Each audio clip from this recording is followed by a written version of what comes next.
नमस्कार, स्वागत है आपका इंडिया न्यूज में। मैं हूं आपके साथ अतुल प्रताप सिंह। तो कृषि कानून और उसके बाद किसानों का आंदोलन, किसानों की लड़ाई के बीच में राजनीतिक दलों ने भी अपनी घुसपैठ की या फिर उन पर यह आरोप लगा, लेकिन विपक्ष का कहना है कि जायज मांग विपक्ष क्यों ना उठाए, हमारा भी लोकतंत्र में अधिकार है। सरकार कह रही है कि कानून की जरूरत थी, लंबे समय से इस पर चर्चा हो रही थी, संशोधन की बात कही जा रही थी और हमने किसानों के हित वाला कानून बनाया, लेकिन तब भी आंदोलन समाप्त नहीं हो रहा। हमारे साथ कृषि राज्य मंत्री लाखन सिंह राजपूत साहब इसी मामले पर चर्चा करने के लिए जुड़ चुके हैं। बहुत स्वागत है इंडिया न्यूज पर आपका, राजपूत साहब।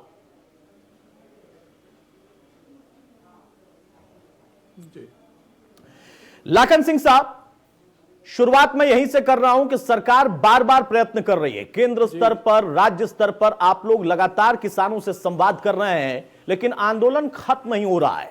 क्या लगता है क्यों यह स्थिति बन गई है? देखिए, इस संबंध में जो किसान बिल पारित किया गया है जी, इस संबंध में लगातार किसानों से माननीय राष्ट्रीय कृषि मंत्री जी का संवाद हो रहा है। लेकिन मैं किसानों से जो संवाद हो रहा है वो संवाद की परिभाषा में संवाद नहीं कर रहे हैं। उनका कहना यह है कि यस और नो में जवाब दीजिए, लेकिन बात ये तो मतलब नहीं है कि यस और नो। संवाद का तो सबसे सीधा मतलब यह है कि हमारे विचार आप तक पहुंचे और उनके विचार हम तक पहुंचे, बीच का संशोधन निकले। बिल्कुल बिल्कुल, इस प्रकार से संवाद होना चाहिए।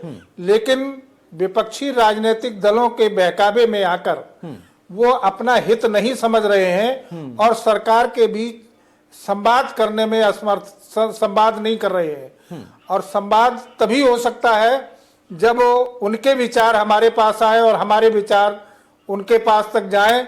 तो माननीय राष्ट्रीय कृषि मंत्री जी द्वारा कई बार इसका प्रयास किया गया कि वो उनके साथ संवाद करें। कई दौर में वार्ता भी हुई और पुनः वार्ता के लिए भी तैयार हैं। अगर वो संवाद करना चाहते हैं तो संवाद से अच्छे हल निकल सकते हैं और सरकार का किसान भी अपने हैं और कानून भी उनके हित में पास किया गया है।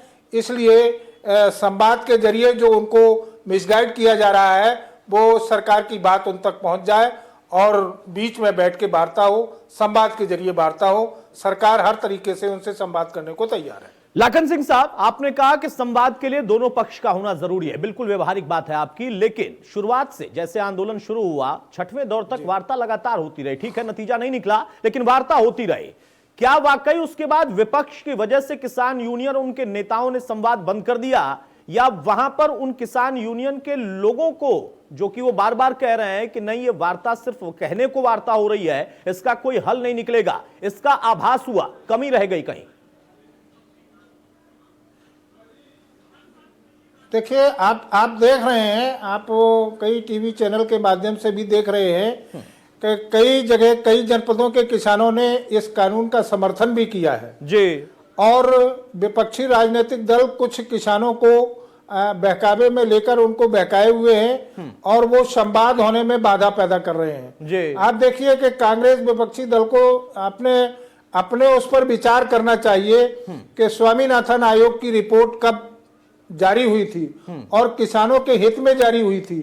इन लोगों की सरकार जब तक रही तब तक इन लोगों ने उस स्वामीनाथन आयोग की रिपोर्ट पर कोई विचार नहीं किया और उसको जानबूझकर दबा के रखा। ठीक है। और स्वामीनाथन रिपोर्ट के आधार पर किसानों के हित में अभी जब कानून पास हुआ भारतीय जनता पार्टी की सरकार में, माननीय नरेंद्र मोदी जी प्रधानमंत्री के नेतृत्व में जब यह कानून जारी हुआ तो उन लोगों को इस बात का, किसानों को बहकावे में आके आंदोलित करने का काम कर रहे हैं, क्योंकि उनको किसानों के हित में कभी उन्होंने कोई बात नहीं की है और न मैं समझता हूं कि भविष्य में ये करने वाले हैं। सिर्फ अपना राजनीतिक पक्ष मजबूत करने के लिए किसानों को बहकावे में लेकर ये आंदोलन को उकसाने का काम करते हैं और कई जनपदों के किसानों ने इस बिल का समर्थन भी किया है और कर भी रहे हैं।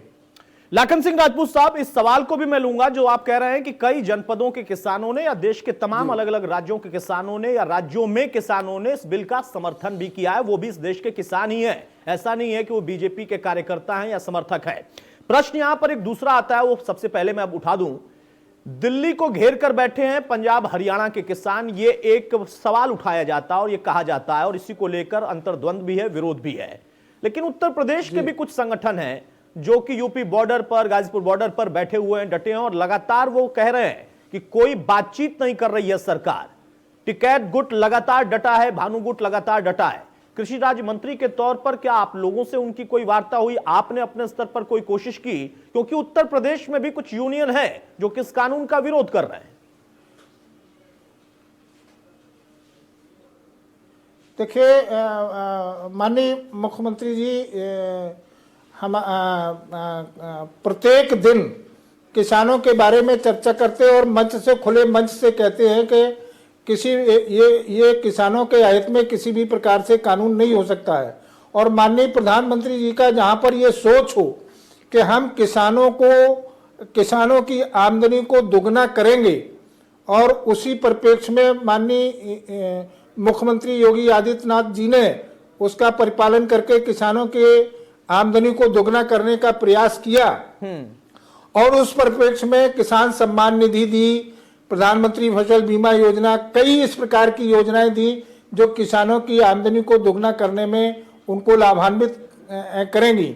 इसके बाद भी किसान से संवाद भी हो रहा है, और उत्तर प्रदेश का किसान कहीं भी इस प्रकार का आंदोलन नहीं। अभी मेरठ के किसानों ने बड़ा समर्थन किया, और कई जनपदों के किसानों ने इस बिल का समर्थन करते हुए कहा कि माननीय प्रधानमंत्री जी ने किसानों के हित में ये बिल पास किया है।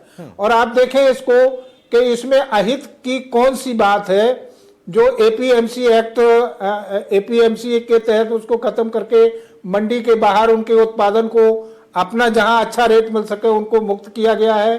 और एसेंशियल कमोडिटी एक्ट में भी संशोधन करके उनको खुले बाजार में अपना उत्पादन बेचने के लिए किया गया है। इस प्रकार से जितना किसानों का हित हो सकता है, उनकी आय को दुगना करने के लिए, उनकी स्वतंत्रता को कायम रखने के लिए कि वो मंडी तक सीमित न रहें, इस प्रकार ई मंडियों को निर्धारित करके उनके उत्पादन का कहीं भी अपने बेचने की स्वतंत्रता है। इस प्रकार से उनको, उनके हित में जो कानून पास किया गया है, लाखन सिंह राजपूत साहब, यही बात देखिए, आप भी कह रहे हैं, समझा रहे हैं, कुछ किसान इसको समझकर समर्थन भी कर रहे हैं। मुद्दा नहीं है। आखिर वजह क्या है, क्यों आखिर ये इतना लंबा खिंच गया? जी, समझ में आता है कि पंजाब के किसानों का एक अलग मुद्दा है, इस कानून से उनके ऊपर एक अलग तरह का प्रभाव पड़ेगा, और मंडियों में जो बिचौलियों वाला फैक्टर जो आप लोग उठा रहे हैं वो भी हो सकता है विषय हो, या वहां कांग्रेस की पार्टी हो, राजनीतिक तौर पर यह बात उठाई गई हो, समझ में आता है। लेकिन उत्तर प्रदेश के दो बड़े गुट, या फिर कहें बाकियों के जो किसान हैं, वो क्यों नहीं आपकी बात समझ रहे हैं? वो क्यों बार बार कह रहे हैं वही बात जो पंजाब के किसान कह रहे हैं? देखिए, हमारे राष्ट्रीय नेतृत्व माननीय राष्ट्रीय कृषि मंत्री जी का पुनः उनसे संवाद करने का वार्ता चल रही है, और लगातार माननीय राष्ट्रीय कृषि मंत्री जी उनके संवाद में जाते हैं और उनसे संवाद करने का भी पूर्ण इच्छा से उसी में बैठते हैं। लेकिन जो किसानों की मांग ये आ रही है कि किसान बिल को वापस लिया जाए, लेकिन उस किसान बिल में जो प्रोविजंस किए गए हैं उस मुद्दे पर नहीं बात कर रहे हैं कि एमएसपी को उसमें जोड़ दिया जाए। बार बार लगातार ये आ रहा है कि एमएसपी किसी कीमत पे खत्म नहीं होगी, और कॉन्ट्रैक्ट फार्मिंग पे किसी की जमीन पर कोई असर नहीं पड़ेगा। इसके बाद भी सिर्फ इस बात पे अड़ना, किसानों का सिर्फ इस बात पर लगातार उसी बात को कहना कि यस और नो में जवाब दीजिए, बिल वापस होगा या नहीं होगा, ये तो कोई बात नहीं रही। जो प्रोविजंस है उनसे संवाद में प्रोविजंस बताइए कि ये किसानों के हित में है। हम उसका इंटरप्रिटेशन करके आपको बताएंगे कि ये प्रोविजंस इस आधार पर किए गए और किसानों के हित में किए गए हैं। अगर ऐसा लगता है उनको तो संवाद के जरिए बैठ के बात करें और मामला सुलझ जाएगा, कोई ऐसी बात नहीं है। लाखन सिंह राजपूत साहब, कृषि राज्य मंत्री के तौर पर किसानों के हित में ही रहेगा। जी, कृषि राज्य मंत्री के तौर पर लाखन सिंह राजपूत साहब, आप लोग किस तरीके से संवाद को उत्तर प्रदेश में आगे बढ़ा रहे हैं? क्योंकि कानून केंद्र का है, केंद्र को ही इसमें अधिकार है, संशोधन करना है नहीं करना है, कैसे मामले का हल निकलेगा ये वहां से तय होगा। लेकिन संवाद आप भी कर सकते हैं, राज्य सरकार भी कर सकती है। क्या लगता है कि किस तरीके का पूरे उत्तर प्रदेश में एक मैसेज है मोटा मोटा, क्योंकि एक तरफ कहा जा रहा है बहुत बड़ा और सबसे बड़ा आंदोलन है किसानों का ये, लेकिन वहीं पूर्वांचल से कोई आवाज नहीं है, बिहार से कोई आवाज नहीं है, उत्तर प्रदेश के पश्चिमी हिस्से से कुछ लोग जरूर ये बात उठा रहे हैं।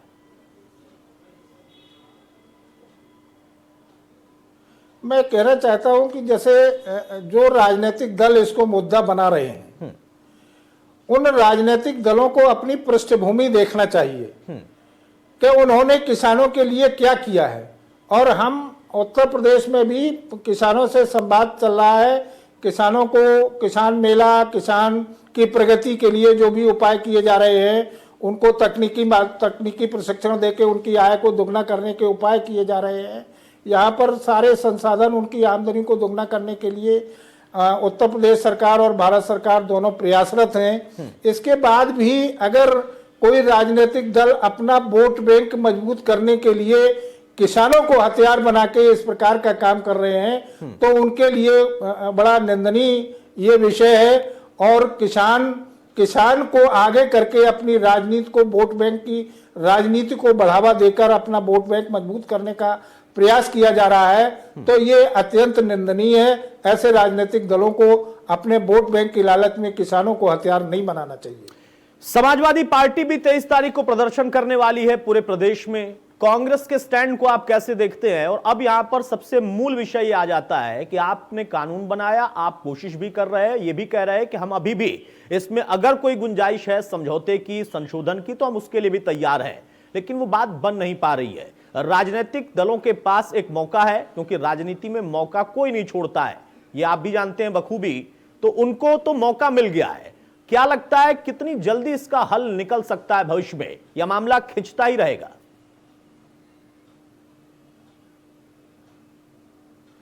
देखिए, जनता जनादेश देती है और जनादेश से सरकार बनती है जी। और इस जनता के आदेश को या निर्वाचन को सत्ता स्पर्धा का हथियार नहीं बनाना चाहिए किसी भी राजनीतिक दल को। अगर अब समाजवादी पार्टी की बात करेंगे आप, समाजवादी पार्टी की बात देखिए, 2012 से 17 तक इनकी यूपी में गवर्नमेंट रही और वहां केंद्र में कांग्रेस के समर्थक रहे। इन्होंने किसान के लिए क्या किया? आज किसान को अपने वोट बैंक का हथियार बना के इस प्रकार की राजनीति कर रहे हैं और किसानों को बहकावे में लेकर उनका नुकसान करने में आमादा हैं। इस प्रकार से समाजवादी पार्टी कहीं धरातल पर नहीं है और न धरातल पर इनको किसानों की हमदर्दी का कोई एहसास भी है कि हम क्या हमदर्दी कर सकते हैं इनकी। इन्होंने किसानों को लूटने के अलावा कुछ नहीं किया। इनके पीरियड में किसानों को खाद उपलब्ध नहीं होती थी, बीज उपलब्ध नहीं होता था, खाद पे लाठियां चलती थी। आज ये किसानों की बात कर रहे हैं। आज किसानों के लिए इन्होंने अपने कार्यकाल में किसानों के चिंतन के बारे में कभी सोचा भी नहीं था और आज इस प्रकार का इनको बड़ी हमदर्दी दिखा रहे हैं, जबकि किसानों के हित में जो कानून बनाया गया है वो वास्तव में धरातल पर उतरेगा तो किसान वास्तव में उसका उत्पादन बढ़ेगा, उसको छूट मिलेगी, उसका एमएसपी का आधार पर मिलेगा। ये सब बिचौलिए खत्म हो रहे हैं, इसलिए इनको अकुलाहट है और किसानों को, हमारे जो गरीब किसान है, उनको हथियार बना के अपने वोट बैंक की राजनीति करना चाहते हैं। लाखन सिंह राजपूत साहब, कृषि कानून और उस कानून को लेकर इस वक्त जो अड़चन है, आंदोलन है, उस पर हल कब निकलेगा ये तो भविष्य बताएगा। आप लोग बार बार कह रहे हैं कि हम कोशिश भी कर रहे हैं संवाद के लिए और उधर से अगर रुकावट है तो वो खत्म होनी चाहिए। अब यहां पर कुछ मुद्दे राज्य स्तरीय आ जाते हैं। एक तरफ कानून में एक प्रावधान आया तो ये भ्रम फैलाया गया, जैसा आप लोग कह रहे हैं कि उससे मंडी समाप्त हो जाएगी, ऐसा बिल्कुल नहीं है। लेकिन उत्तर प्रदेश में तमाम जो क्रय केंद्र चल रहे हैं उसको लेकर आपकी खुद की रिपोर्ट क्या है, उसको लेकर आप अपनी तरफ से क्या मॉनिटरिंग कर रहे हैं, कहां खामियां आपको लगती हैं? क्योंकि कई खबरें हमारे पास आई कि क्रय केंद्र खुले हैं लेकिन कोई नियुक्ति नहीं है। अगर क्रय केंद्र पर कोई नियुक्ति भी है तो वहां पर खरीद की प्रक्रिया नहीं हो रही है। पूर्वांचल के तमाम हिस्सों से खबरें आ रही हैं, ये शिकायत आप तक पहुंची है? देखिए, आप देखेंगे पिछला रिकॉर्ड उठा के देखिए, पिछले रिकॉर्ड से कई गुना ज्यादा हमने गेहूं की खरीद भी की है और धान की भी खरीद पिछले रिकॉर्ड के आधार पर कई गुना अधिक हो भी चुकी है। और किसी क्रय केंद्र पर कोई भी जो क्रय केंद्र अधिकारी है या विपणन अधिकारी है, वो अगर गड़बड़ी करते पाए जाएंगे और पाए गए हैं, उनके खिलाफ कार्रवाई की गई है और एफआईआर भी की गई है। किसान का एमएसपी के आधार पर क्रय किया जाएगा धान और क्रय केंद्र पर किया जाएगा। लेकिन मंडियों के बारे में हमने इतना जरूर किया है कि मंडियों को हिदायत दी है कि हमारा वहां पर जो मंडी समिति के अधिकारी हैं उसका मॉइस्चर नापेंगे और आप उनका जो एमएसपी निर्धारित है उस पर खरीद सकते हैं। अगर उससे कम खरीदेंगे तो किसान की सहमत नहीं है तो वो जरूर हमारे क्रय केंद्र पर बेचेगा। और ये रिकॉर्ड की बात बता रहा हूं आपको कि पिछले कई सरकारों के उससे कई गुना गेहूं की भी खरीद की है और धान की भी खरीद की है। नहीं, किसान की रिकॉर्ड में तो देखिए मैं लाखन सिंह राजपूत साहब, मैं खुद इस बात को स्वीकारता हूं, बिल्कुल कायम रखेंगे उसकी एमएसपी। ठीक है, एमएसपी का मूल्य उसको मिलेगा। मैं इस बात को स्वीकारता हूं कि हाँ, वाकई पिछली सरकारों की तुलना में योगी सरकार में आते ही क्रय केंद्रों से खरीद की प्रक्रिया बहुत ज्यादा हद तक सुधरी।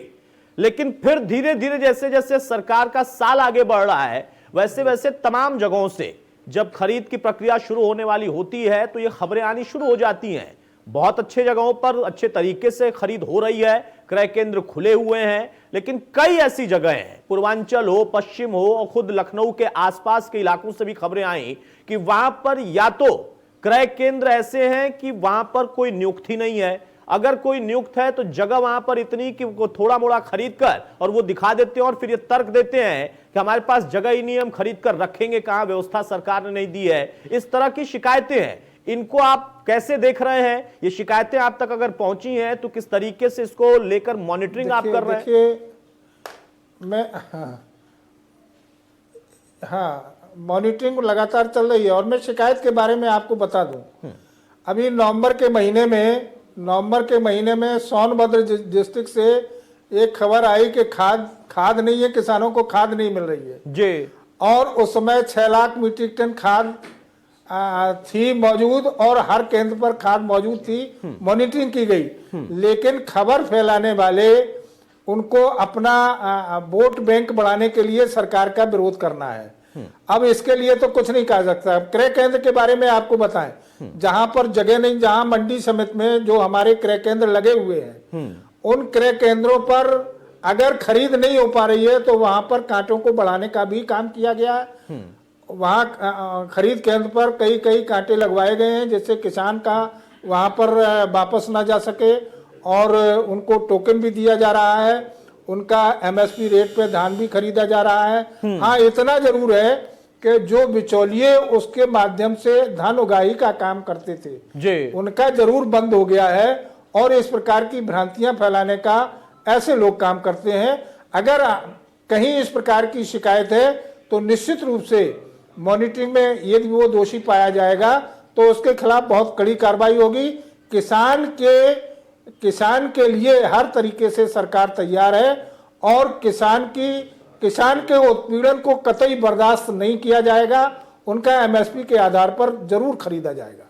लाखन सिंह राजपूत साहब, आखिरी सवाल आपसे कि इन समस्याओं का निपटारा तो राज्य स्तर पर आप लोग करेंगे और केंद्र स्तर पर जो मामला फंसा हुआ है उसका भी निपटारा बहुत जल्द हो जाए, लेकिन उसके साथ साथ जो असल मुद्दा है कि किसान और उसकी आय, उसको लेकर राज्य सरकारों को भी बहुत कुछ करना होगा परिवर्तन के तौर पर। कानून आएगा तो उससे लाभ हो सकता है मिले, लेकिन राज्य स्तर पर परंपरागत खेती से इतर ले जाकर किसानों को विकल्प देना भी आप लोगों की जिम्मेदारी है। उस दिशा में आपका मंत्रालय क्या कर रहा है, क्या आपने कदम उठाया है और क्या लगता है कि उसका कब तक एक परिणाम दिखाई देगा? उस विषय में मैं आपको बता दूं,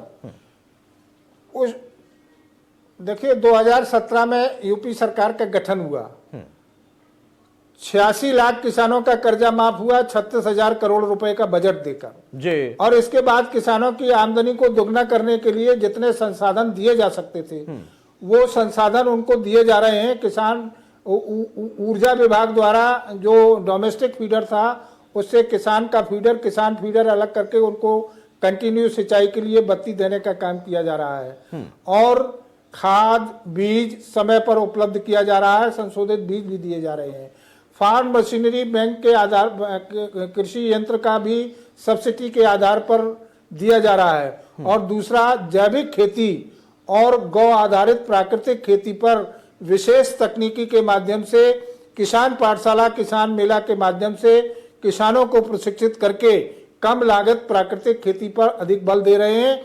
कम लागत में अधिक उत्पादन करके किसान की आमदनी को दोगुना किया जा सकता है और उसको तकनीकी प्रशिक्षण देके किसान पाठशाला, किसान मेला लगाकर और कई स्टॉल प्रदर्शनी लगाकर उनको प्रशिक्षित करने का काम किया जा रहा है, जिससे उनकी आमदनी को दोगुना किया जा सके। चूंकि उत्तर प्रदेश में लगभग 166 लाख हेक्टेयर में कृषि होती है, जिसमें 97.5% लघु एवं सीमांत कृषक हैं, 87% यहाँ की सिंचित भूमि है।